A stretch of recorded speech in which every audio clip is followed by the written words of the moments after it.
here. Okay. Where am I? Just sorting out my live. Doobie. I've got the sun coming in here, shining on my top. It's okay. But,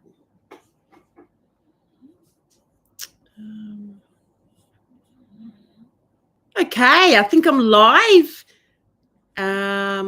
Just checking. I had a bit of problem with the comments last week with them being delayed, so I hope I've got the settings right. Let me make sure. Okay, wonderful. Okay, beautiful. I think we're live.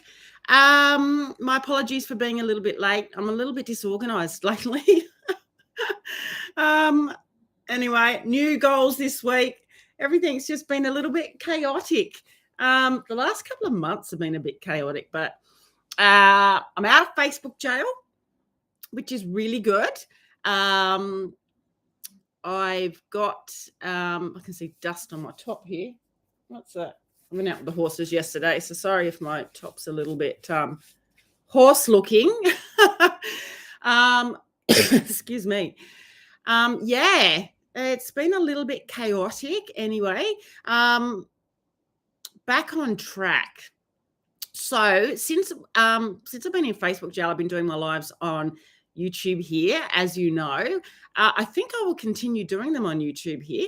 But what I can do, I think I can multi-stream. So I'll work out how to do that so I can be on Facebook and YouTube at the same time. So we'll work out how to do that. In the meantime, this is our weekly Q&A. And if you have any questions you would like to ask me, pop them in the comments below or at the side. I think comments below, you see them, and I will answer them for you. So I'll just wait for any comments to come on. And in the meantime, I'll have a sip of my coffee. I haven't actually got any questions set up today or any topic to talk about. Normally I have a topic that I talk about, but I haven't. So let's just see what pops into my mind. I'll wait to see if any, I'll wait to see some people come on and any questions pop through. Minnie's here on my lap. Amen. So I might pick a topic. If I have no questions come through, I might pick a topic out of the rabbit hat. Let's see. So let me just have a look and just see what topic comes to me that I think we could be good at talking about. I'm having a flick through my notes here.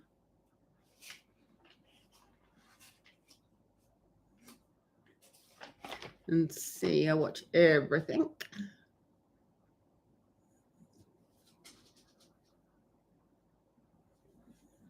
Doobie-doob.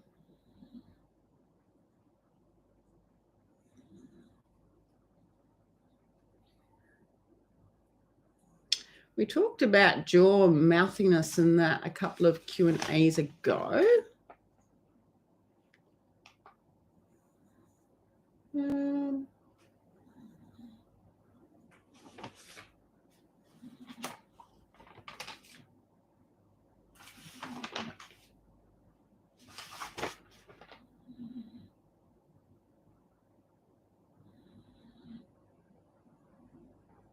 I know what I'll talk about.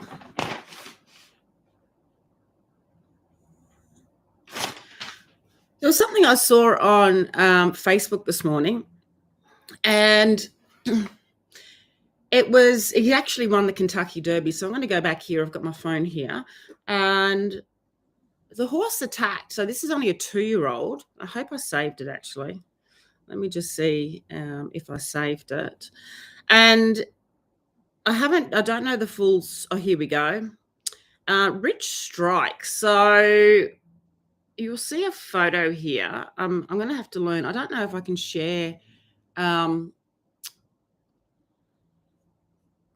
I have to learn how to share I wonder if I can share my screen in YouTube Lives. Anyway, there's a photo here of Rich Strike, who won the Kentucky Derby, attacking the clerk of the course. Now, this horse is a 2-year-old. I don't know if you can see it, but I'll just show you.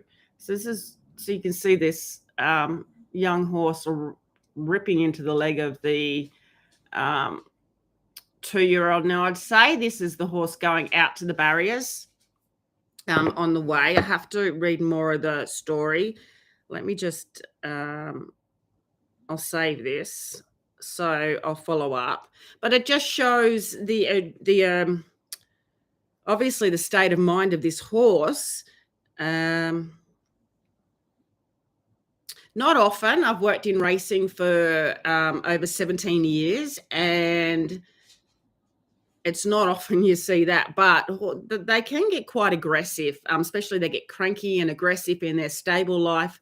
You go in to feed them. There's been quite often, there's been particularly mares, but also geldings who, when you go into their stable to clean their stable out, give them their feed, they'll get aggressive. They'll turn their butt around to you and want to kick, or they'll go to bite. There was one particular mare that I was like, oh my God. And I mean, I'm pretty experienced with working with horses and thoroughbreds, and she really unnerved me. And the poor things, they're stuck in these stables, and they can't, I think I've spoken about this before, but they can't, act. They can't express their nature. If horses speak with body language, and at feed time and that, they want to push away other horses, and because they're in individual stables and the horses next to them, they can't get out of it. They're confined. They can't push the other horse next to them away. They can't move away themselves. So it's mentally very stressful for them. They have no control of their environment. And this is something that I go through in these modules that I'm building for my next course. It's important for horses to have control of their environment, and this is part of training as well, and where equitation science comes in. But it just shows how behavior problems come from this photo. I'll share it again, of Rich Strike being led out to the barriers, which I would say, because he's won it, so he would be coming back. We'll get more of a context on that, but see how he's just ripped into the leg there. Let's just see. Here's the pony. Rich Strike had a hold of his neck. Oh, here we go. So I'll find. So apparently Rich Strike had a hold of the pony's neck several times. I'll have to watch it, but it just sounds really like he's obviously had a go at him. And I'll show you what my question is here. I'll just send that through. We'll see him. Yep. Let me just see if I can find.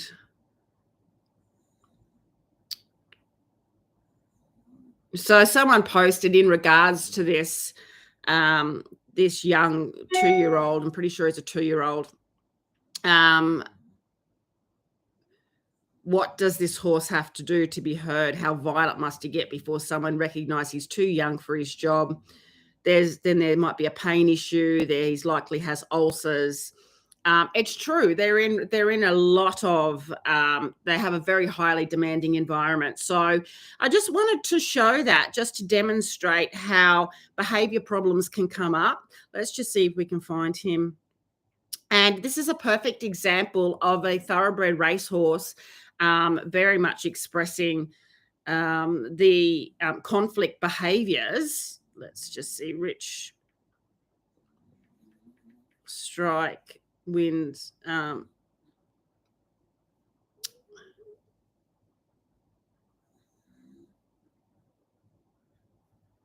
Here we go.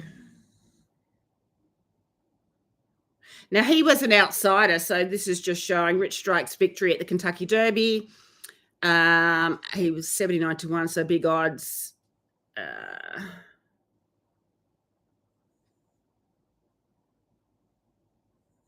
So that's him there. So he's won the Kentucky Derby.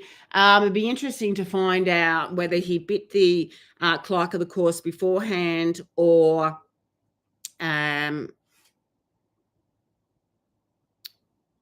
afterwards. But it's just a very good example of, I'll just see,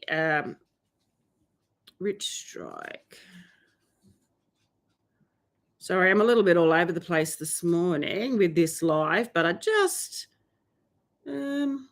wanted to talk about this.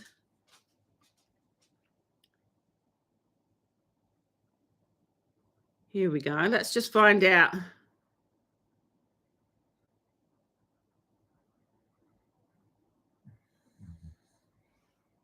Okay. And head to the Peter Pan at Belmont. I think the plans have just changed. Still trying to get this horse under control here. Rich Strike has stunned the racing world. So you have 20 horses that qualify for the Derby on points. The field is only 20 here. He was the first alternate, still trying to bite the pony here as they try to get him under control. We want to see here in a moment, once... Sorry, guys, I'm just watching this. Where the horse came from. And head to the Peter Pan at Belmont. I think the plans have just changed. Still trying to get this horse under control here. Rich Strike has stunned the racing world. So you have 20 horses that qualify for the Derby on points. The field is only 20 here. He was the first alternate, still trying to bite the pony here as they try to get him under control. We want to see here in a moment, once the horse gets settled out, where the horse came from. And head to the Peter Pan at Belmont. I'll just show you here so you can see Still the trying horse. to get this horse under control here. Rich Strike has stunned the racing world. So you have 20 horses that qualify for the Derby on points. The field is only 20 here. He was the first alternate, still trying to bite the pony here as they try to get him under control. We want to see here in a moment, once the horse gets settled out, where the horse came from. So that was after he's won. So just wanted to talk about, that is obviously not a very happy horse. And I wanted to talk about how demanding the racing environment is for these young horses and how behavior problems come along. Now, this horse is not a happy horse. He's won the Kentucky Derby. We have to question. Now, I'm not throwing any allegations or anything like that. I don't understand the drug rules with drug rules are very strict all through the world with racing, thoroughbred racing. But I would question what has made, whether this horse has been doped up in any way. If he has, there'll be blood tests and it will come out. There does happen to be times when trainers are getting caught. This horse was a what they call a roughie. He came from nowhere. He's showing very, very aggressive behavior problems. So that will come to light. Look, if he isn't, that's a nice thing. But regardless, the aggression that horse is showing is very sad for a start. And he's expressing pain. He's expressing fear. There's some conflict. So it's just the horse has won, and that's their main thing. But one at the detriment of the well-being of this horse. It's not normal for horses to be aggressive like this. Horses are fear and flight animals. And so when they start to show aggression like this is, if they can't run away, if they can't escape the conflict that they're in or pain, they're going to show not always, horses will go into learned helplessness, but they'll start to then show other forms of trying to control their environment and get out of it. And this can be aggression. Kicking out, you'll see quite often off the track thoroughbreds will kick out. They'll get cranky when you want to touch them, and that can be a sign of ulcers. So I just wanted to point out that horses will express pain any type of conflict behavior in their body language. They can't speak, and this is what I've been going through with our the new modules coming up in the course, the nature of horses. So predominantly horses communicate, their communication is silent, okay? So it's in body language, it's in their expressions, it's in their facial expressions, and to be a good horse person, it's important to be able to step away and start to develop our awareness of body language and observing body language, where as humans we basically communicate through language. And even though they say that most of our communication is through body language, so even as I'm talking here, you can see I'm moving my hands in that. So there is, even though we speak through verbal words and language, through studies and that, I think our body language is still even what's the word? Expresses how we're communicating. We can say to someone, I love you, and that's just words. If our body language and our emotions and our feelings aren't saying it, well, it's not truth, is it? So basically, I would say the global, or the our world language is body language and emotions and feelings. And so to be able to communicate with our horse and understand our horse, to become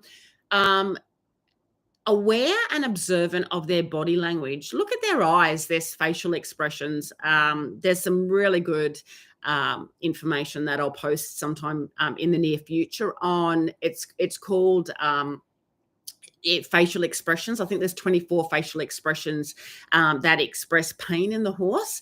And look at their eyes. Do their eyes look relaxed and soft? Are they looking stressed?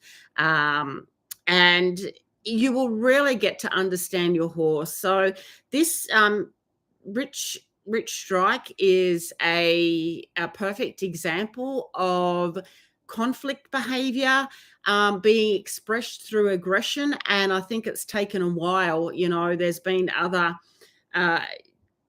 he's been trying to express it in other forms. He's a 2-year-old, so he's only very young. He's in a very demanding environment, a racing environment. And it's it's sad to see horses like that. So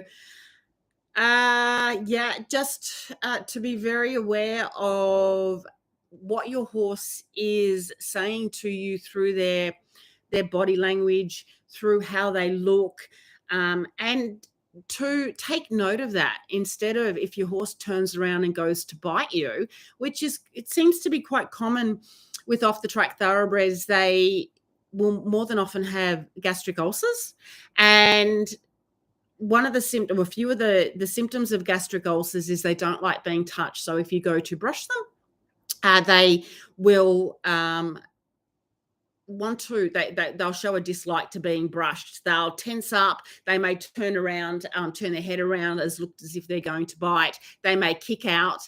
And also too, that can be also muscle soreness, some pain.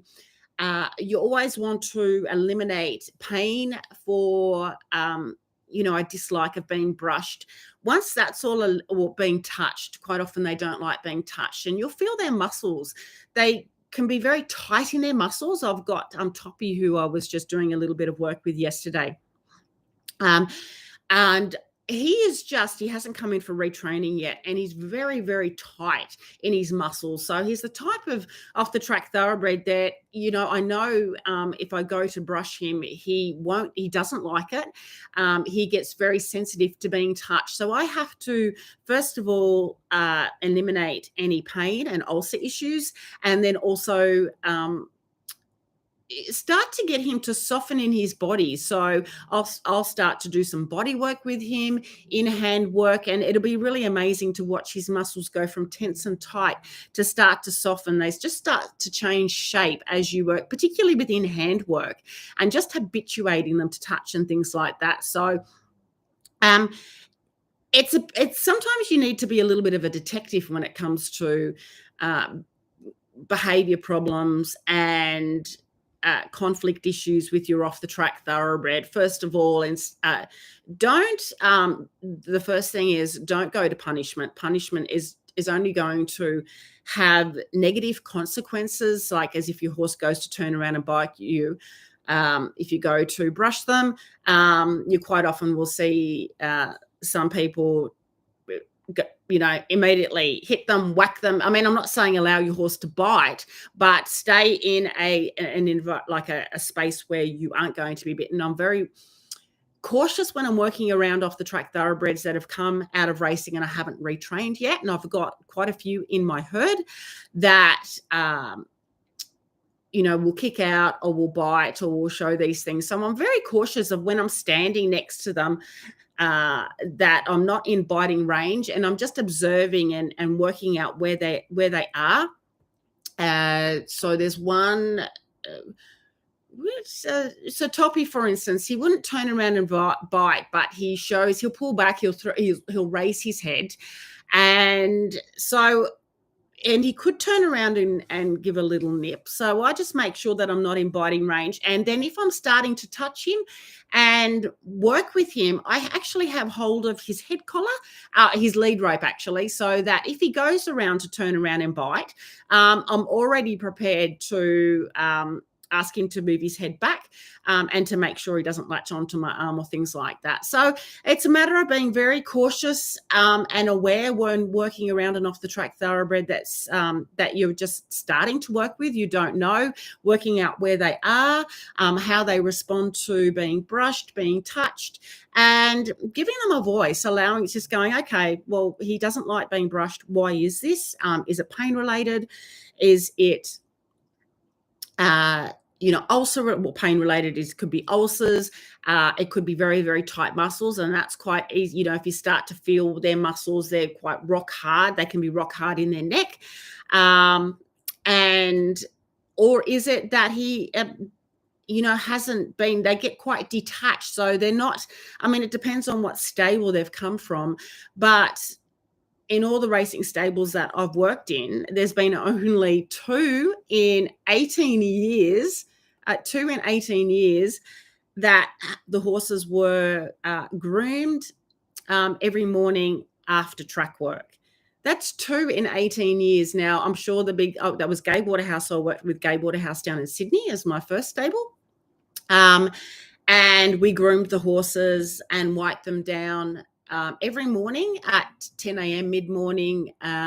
We groomed all the horses, picked out their feet, wounds and all that were treated or anything.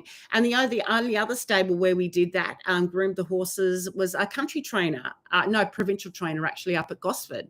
And it's interesting because no other stable that I've worked at went through this regular grooming process. So the horses get very detached. They aren't used to, they get touched, but they're not getting touched in, they'll get hosed down, but it's they're rushed in, rushed out, or they'll come in, they'll get hosed down, wiped down, put back in their box. So, and they've also, as I've spoken about before, thoroughbred racehorses enter into racing very young. They come in as yearlings.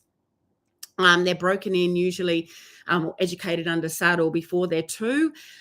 So they're babies, and they've been taken off their mum at usually between 6 and 9 months, and then they're individually stabled. They're generally from yearlings onwards. They are individually housed in other stables. They do have other horses around them usually, but they're still unable to have that tactile connection with the other horses. And it's not, with our performance horses, with pony club horses, and that we're grooming them and touching them and scratching them and all of that. Thoroughbreds don't get that. They're workhorses. They don't get that mollycoddling and that tactile touch. So quite often when an off-the-track thoroughbred goes to a novice equestrian person, they are struggling with why they can't cuddle and touch, and the horse doesn't like being touched. This is not always the case, but it quite often can be. And it's because they've come from a different environment. They haven't come from an environment where they're mollycoddled and, there's the odd, there is smaller trainers. I'm not saying this is everywhere, but just generally speaking, they are elite athletes. They're there for a job. They're there to race, and they're housed that way. So they're individually housed to keep them, a convenience for one, but also to keep them safe so that they're not injured by other horses, and, monitoring their feed. And it does affect them mentally. It really does. And it does also affect them, if they weren't housed so young, individually isolated, they would have their natural, like children, they have the learning opportunities to be able to develop normally and naturally as children do when they're interacting. But it's, as I think I spoke about this in my last live, if a child would be removed at a young age, like 1 or 2, from any other human tactile interaction, they will be severely impacted when it comes to their learning and their development. And it's the same with horses. We're taking them away from other horses, other equines, having that much needed physical interaction at a young age, and it affects them mentally and physically. Hey, Paula, how are you? Makes me sad. It took my girl 12 months. Yeah, to being touched. All behavior is communication, and it is. I think it's really not. It's not recognized at all within racing and with off the track thoroughbreds. How that lack of tactile communication is not there, and it's taken away from them so young, and it affects them. It affects their development. And Andrew McLean talks about this in some of his seminars and that. And I think he's going a little bit more into it. It's called detachment. And it's not only detachment in humans can be detached, all animals but can be detached. But it is really sad. And I don't know if you saw the beginning of my live where I showed that. I don't know the full story, but Rich Strike, he's obviously got some. There was this Kentucky Derby winner yesterday. He's 2-year-old, and he attacked. As I don't know if he was going out or coming in, but he attacked the clerk of the course as he was coming back in, and it's really sad to see because horses showing aggression like that are not happy and they're not mentally sound. It's very sad to see. So part of my off the track thoroughbred retraining is to teach them to learn to like touch again. And I'm not even going to say learn to like touch, because they've actually learned to like touch. And that's what Andrew McLean says. You need to teach them to enjoy being touched and to bring back that tactile communication that they missed out on and miss out on all through racing. And as I said, I'm not saying this as, this is generally that you do get trainers that, as I said, I've worked with 2 stables that do groom their horses and wipe them over and touch them. And, the stable hands will sort of, mollycoddle them a little bit. But from my experience, and it's been nearly 2 decades, it's uncommon. And yeah, it's really important. And it's also sad too that when you see you get it off the track thoroughbreds, and then not even when they're in racing, they're there to do a job and they have to put up with and you also see that every type of communication that is given to them is sort of forced on. I know that in stables you go in, you tie them up in their stable, or they're brought out to the tie-ups, and then they're made to stand there while they get saddled up and they get girthed up, and then they'll kick out and get cranky when they get girthed up, probably because they're in pain. It's uncomfortable for them. It's forced touch. They're made to deal with it. They're made to put up with it, even though they're expressing their dislike. And it's sad. You put it back to humans. Humans if a human was made to stand there and be touched all over and forced, and if you're showing you dislike and you're being ignored, what we call that assault, don't we? So yeah, it's like assault on the horses. It is very sad. And I think that the whole of the equestrian industry, you know, and the equine industry and racing, and that needs to have a complete upgrade where ethical welfare really needs to take priority, and to understand how horses communicate and how they learn, and yeah, but that's just that's a long way off if it does happen, you know. I mean, I'm sure at some stage the welfare issues are going to you know, increase, as they're going to have to, as the world evolves and equine welfare and animal welfare in general continues to evolve. But they're so ignored, and it makes me sad. But that's why I'm here with the Off the Track Thoroughbreds, to let people be aware of that, because I know when I got my first Off the Track Thoroughbred, I just had no idea at all about their life in racing or their life as a racehorse, and the fact that they are, you know, they aren't mollycoddled and they aren't touched around, and, you know, and as I said, you know, becoming more aware of the touch that I do get, whether it's being hosed down, saddled up, and that it's forced touch. You know, they're forced to endure it, and that's really sad. I mean, it's and so we don't want to continue that when we get them off the track. I think to educate and to realize that there's a lot of rehabilitation involved, and not all horses are like this. Like, oh, I just kicked my dog. Sorry, Squiggles.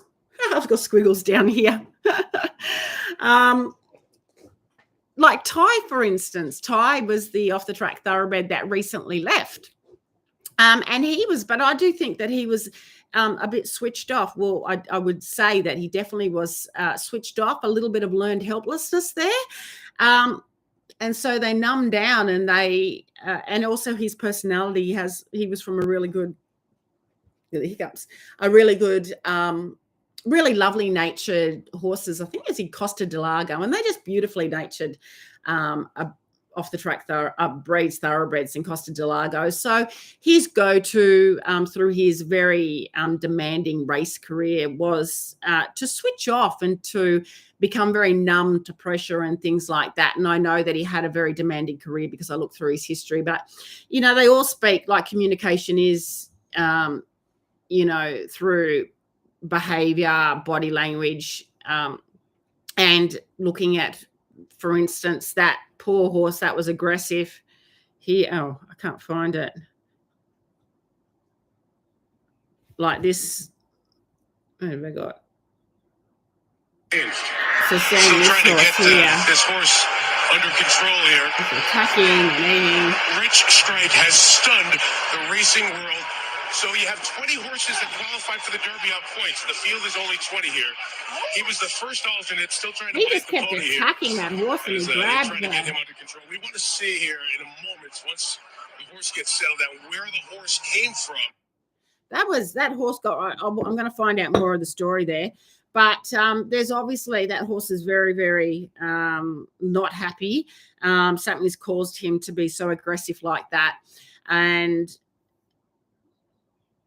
whereas other horses will go into a more learned helplessness and be very dull. So even though they seem quiet and they so-called enjoy being brushed and they're all very compliant, that doesn't always mean that they're happy. Learned helplessness is really, really sad. So I think that really looking at rehabilitation when it comes to tactile touch, and that is an important part of retraining off the track thoroughbreds. That poor horse there. I'm going to go back and look at this. Just posted the full video. Who is this? I have to go back and follow this because I want to find out more about this horse. It's just good to be.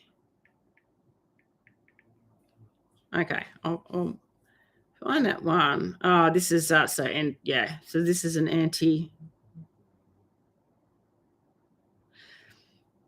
So it's interesting how there's some comments here.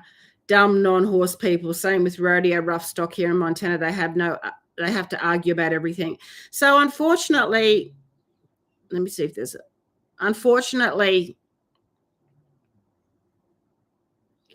people within the industry and horsey people support this. They'll stand up for it and say, oh, well, that's horses. You haven't worked with racehorses. You haven't worked with thoroughbreds. So, what's he to do? But they don't understand the equine behavior and the equine nature. So it's sad that people in racing are actually supporting this. It would be good to start to see people in racing stand up, people that are educated with the horse's nature, and hopefully through equitation science, the whole, equestrian and racing are going to develop, where learning about the horse's nature comes first, and they will see this as a sign that something's wrong. At the moment, it's completely ignored, and if anything, defended. Oh, well, this is what thoroughbred racehorses are like. They're fit. They're, this and that. And this horse has just come back in from winning the race, so he's, entitled. I'm not saying entitled, but they just let it go. Instead, this poor horse is screaming out for help. So, yeah.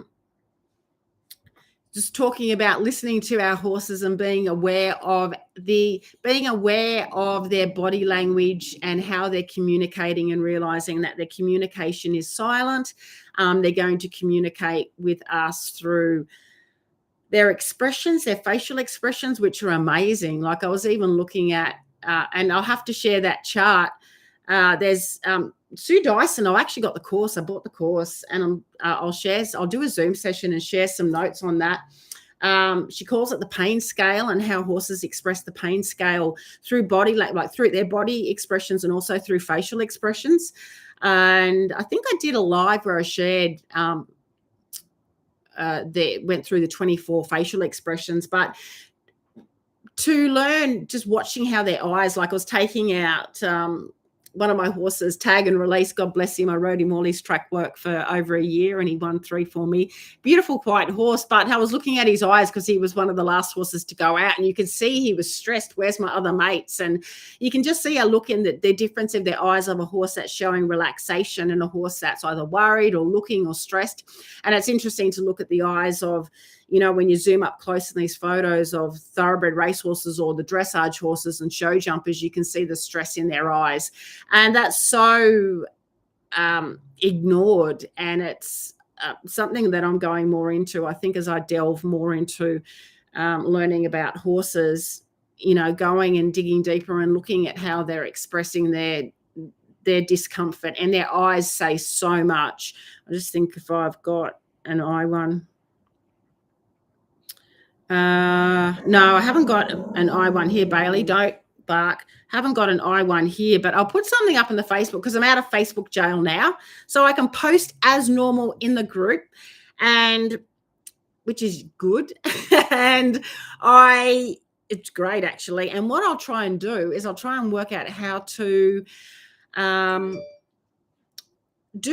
so I think I can do a live stream and cross Zoom, so I can cross live on Facebook as well as YouTube. So I'll work out how to do that, and that'll be really good. So anyone on Facebook can watch it, and then I can be on YouTube as well. So I'll work out how to do that for our next Q&A. And yeah, I think I might leave it there if there's no more questions. How's your girl? If you're still there, Paula, how's your girl going?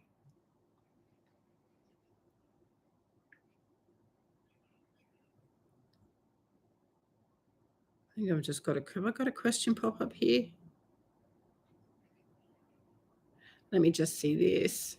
She's going great. Awesome. How did you go with, oh, that's not it.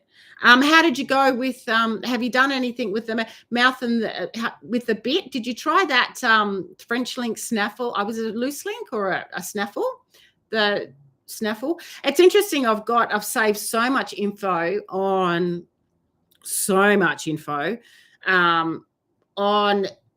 the mouth and the nerves, and how many nerves are in the horse's head, and also even where the bridle sits. There's so much. I have to sit back and go through and study it all, but it's just quite intriguing because, and the weather's, yeah.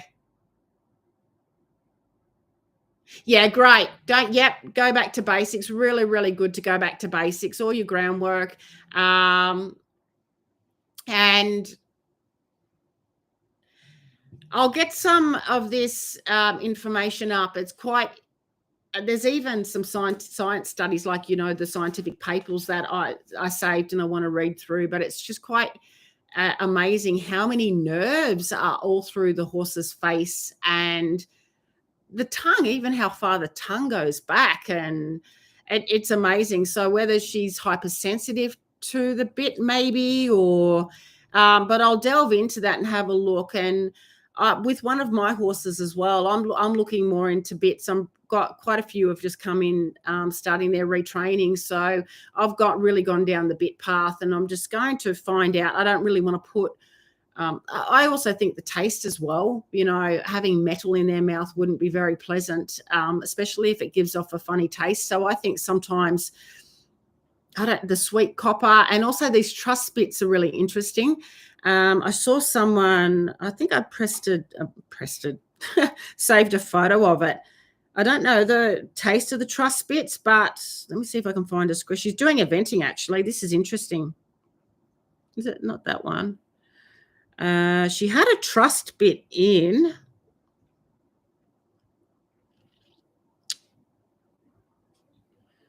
This one?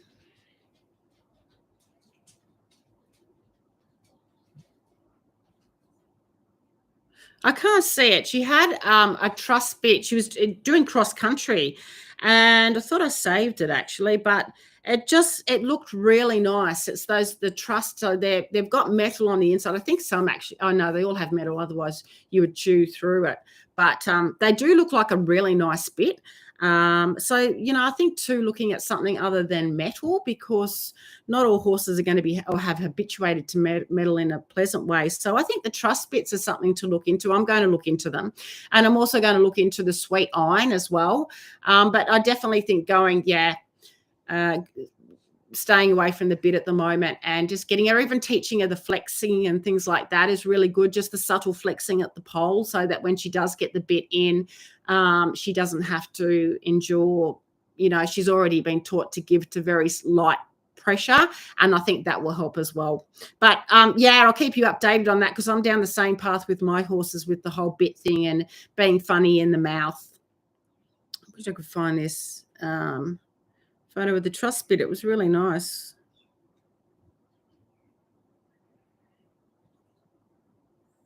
And is it this here? Oh, no, that's not her there. The truss bit. Anyway, it looked nice seeing her do cross country, and a high level cross country in this beautiful soft bit. It was a really nice look, because I've been watching a bit of the badminton, and oh my God, I don't know. I'm not being judgmental. They're amazing for getting out there, but however far you go, the same with racing, to get up through the levels and to compete to such high levels. Why does the horse's welfare have to be, what's the word? Compromised? And I'm really going down that path. Some of the mouths that I've seen in the badminton, the pressure that's still being put on their mouths is nearly as much as racing. It really is. So that was interesting, just even looking at that. So I'm very much going down the path of they sacrifice. They definitely are. And I watched a very good,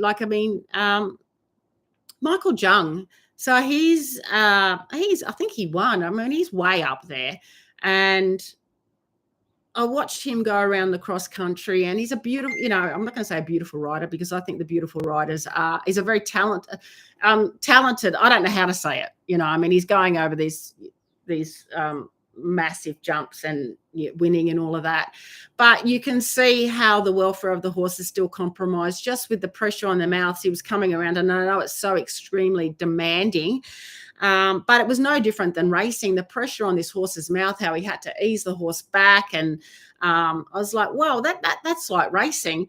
And I would like to see, I love Ingrid Klimka, they're going around. I mean, you can see that some of these people you see some of these people going around bareback and brideless over these cross country. So I am sure, it would be wonderful to see, bitless bridles in cross country in the future, because it's all about the the control and the training of the horse. So that would be nice to see as well. But I'm very much supporting bitless, and maybe that's the way for you to go as well, Paula.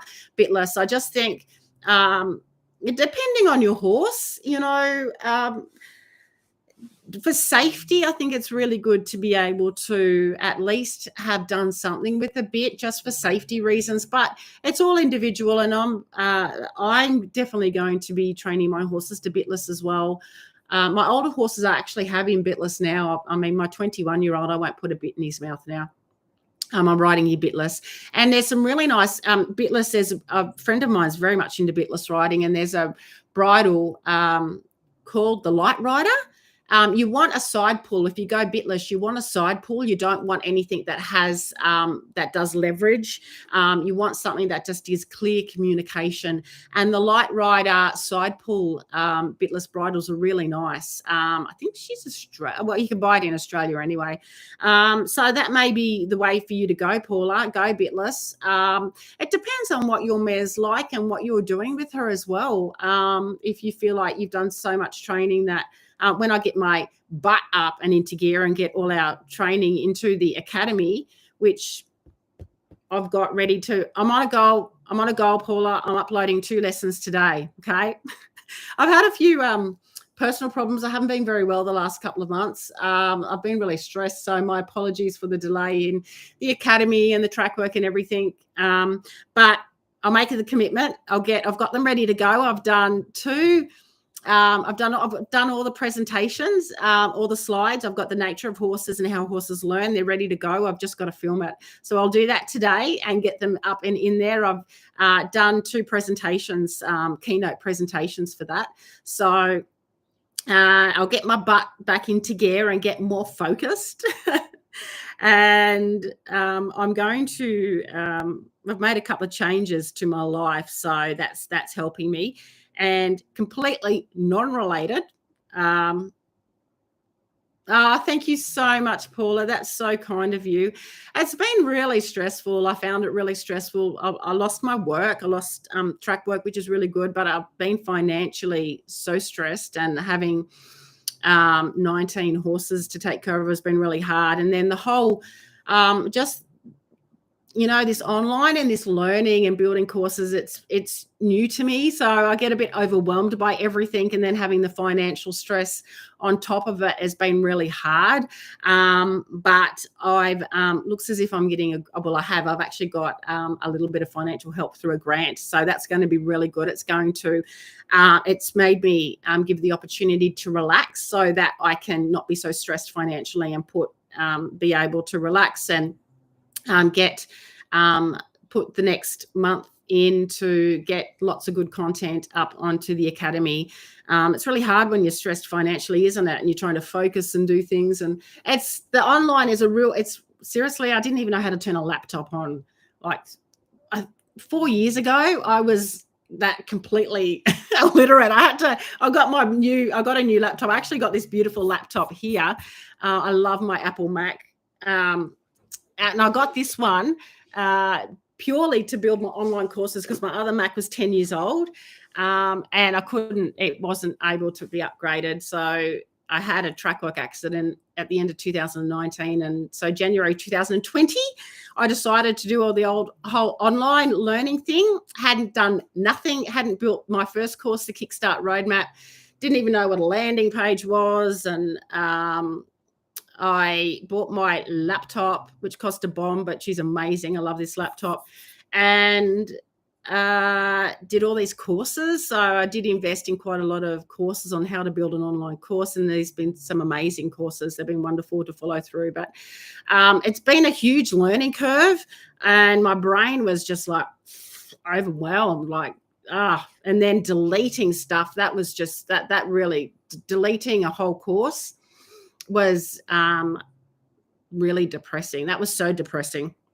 But anyway, I've done this. I've changed it a little bit. So, in some ways, sometimes things happen for a bit because I've actually done the first 2 lessons now.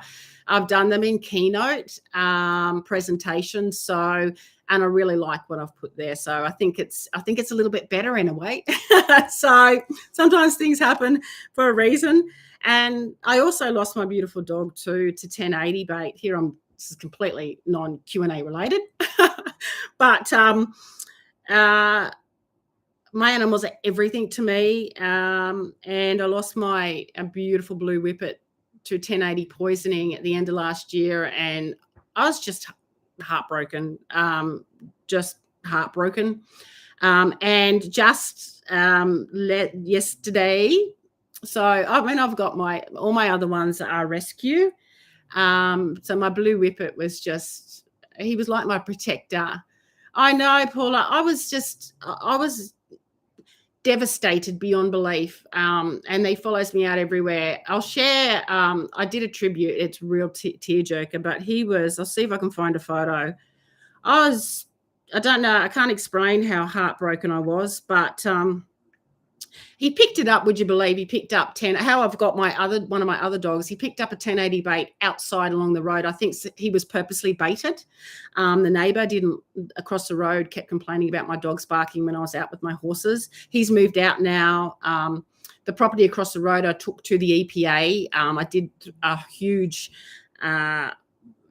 investigation because it's a property across the road. They breed sheep and cattle, and they do lay out 1080 bait. They never notified the community.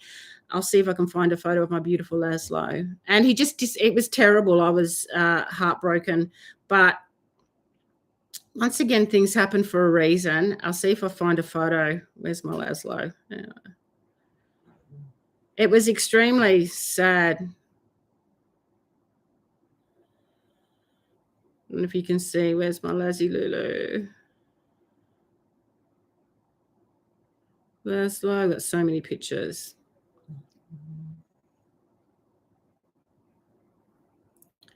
Laszlo.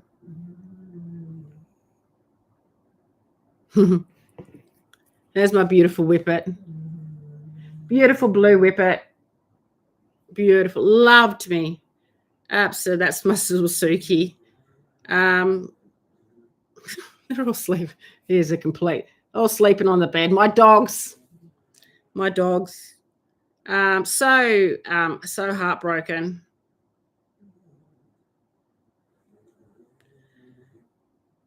And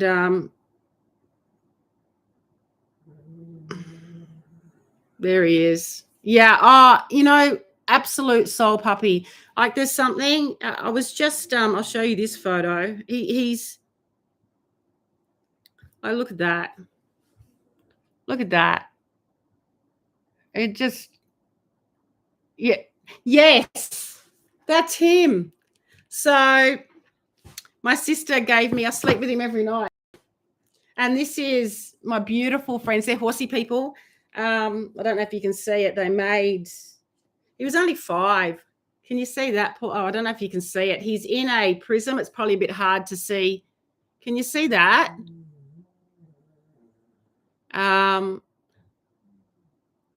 They made that for me, my beautiful friends, and sent it to me. And I've got his, oh my God, I've got his collar and his teddy bear. It sits on the desk.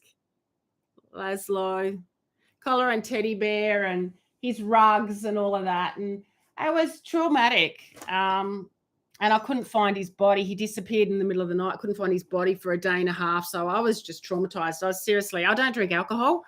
I wasn't an alcoholic and don't drink. I just never been an alcoholic, never drink. I might have 1 or 2 glasses a year just at Christmas. And I went through about 2 bottles in 4 days. The owners gave me their wine. It was terrible. But so that's Laszlo. My sister printed it, and there's one more. Sorry, I'm doing a doggy spam here. I don't know if you can see me on the lounge. But, and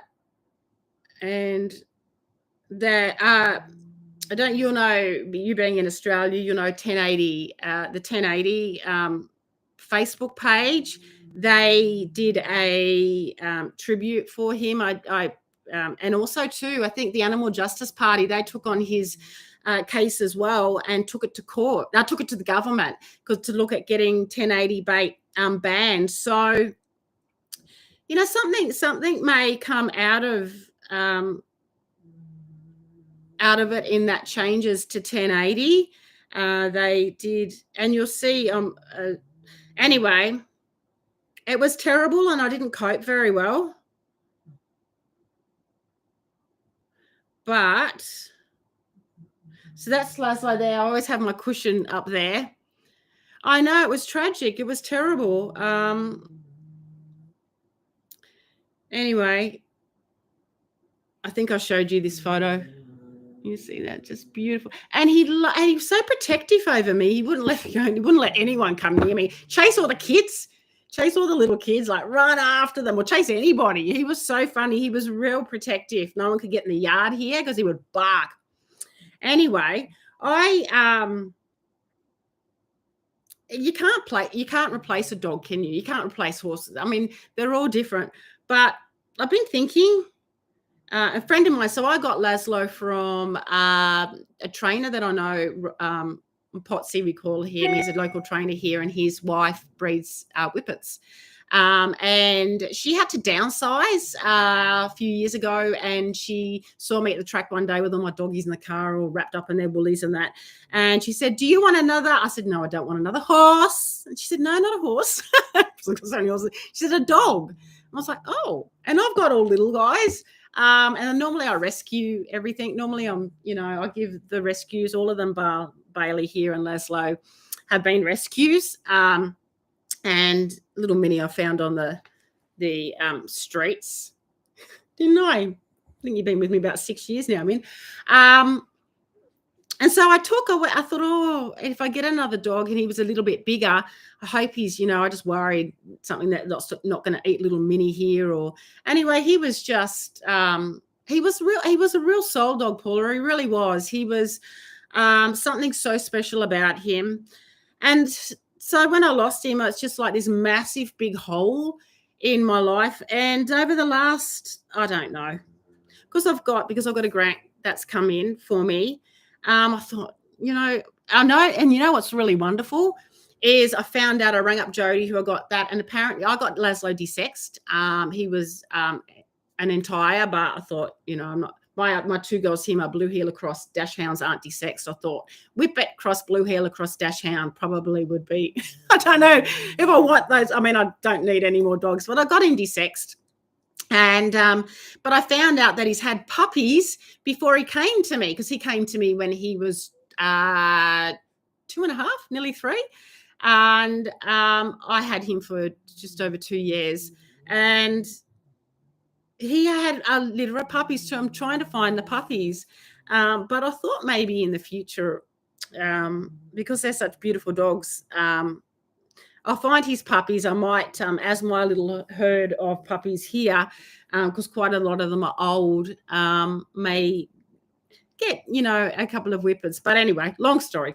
I know I'm looking for Laszlo's puppies out anywhere, but in the meantime, I'm getting another whippet. I only decided last night I was looking for a blue male like Laszlo, and instead, you can't see it very well, I'm getting, look at this.